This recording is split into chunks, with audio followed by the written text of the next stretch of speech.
Relatively early on in my career, I was really fortunate to work with, I signed up for his course, but I worked with a sales coach who instilled the mindset in me that it was about the actions and not the results. So we would have a system where I would reward myself if I took the right action versus rewarding myself only when the results came, because it is the action that eventually leads to the result. And so if we focus only on the results, paradoxically, our results will get worse as we see the frustrations of initial failures that always happens. And by not focusing on the right actions, we actually create conditions that lead to poorer results in the future. And this is the idea of outcome independence in Eastern philosophy, or there's some other terms, but this also applies to decision making. So, what do we decide to do? So, for example, over the weekend, last weekend, my friends and I, five of us, decided to purchase a California lottery ticket. Right, it was $5, and we just thought, "What the hell? We'll get a ticket and see what we'll do with the hundreds of millions of dollars that we make." And of course, we didn't win. But had we won, would that have been a good decision? And the answer is no.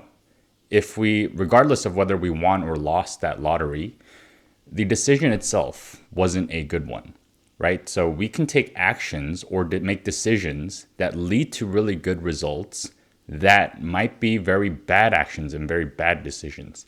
And at the same time, we might be making very good actions and very good decisions that don't lead to good results, but they were still great decisions and actions to take. So we have to divorce this concept of good results and bad results and separate it from good actions and decisions and bad actions and decisions.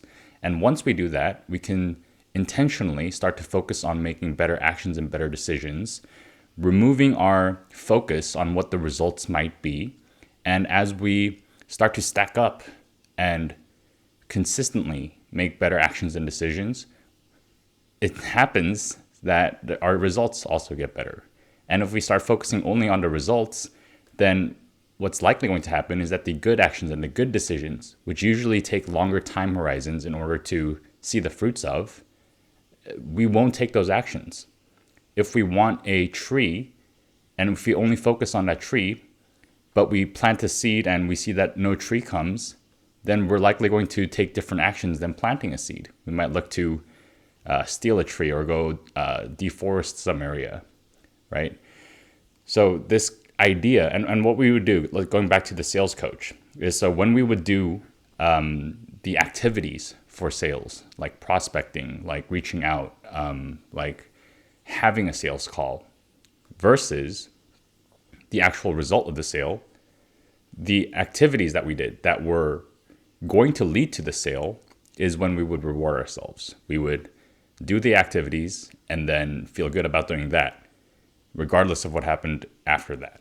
All right. And so this is I think a critical mindset shift that we have to make, is to focus less on the actual outcomes, become outcome independent, and so that we can put our focus and activities and passion into the actual actions and decisions that can eventually lead to those outcomes. All right. So it's a bit of a paradox. It's a bit of a fuzzy thing, because, okay, if I know that the outcomes are going to come as a result of the actions, isn't that still outcome dependence?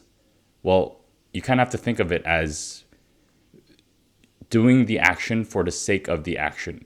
So, for example, doing art for the sake of art and having the success and fame and whatever come as a byproduct, like a happy accident, something that you aren't even, it's not even on your radar. It's not even something that you're going for, right? But this is just something that you do because you want to, for whatever reason. So you might be doing sales knowing that there is some financial outcome that is probably going to happen as a byproduct, but you take action on it with the intention of helping people, of connecting a good service and product to people who need it, right? And that shift from let's make the money to let's go and help people is what helps create that separation, right?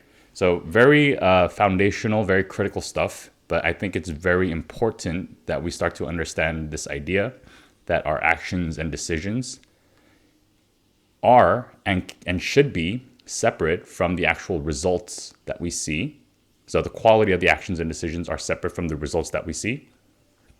And once we know that, we can start to take better actions and decisions, even though many times they don't lead to good results. All right, that's it for this video. I'm actually gonna head out to a chess tournament where I'm gonna be having to make very good decisions out there. So wish me luck, and I'll see you guys on the next one. Thanks.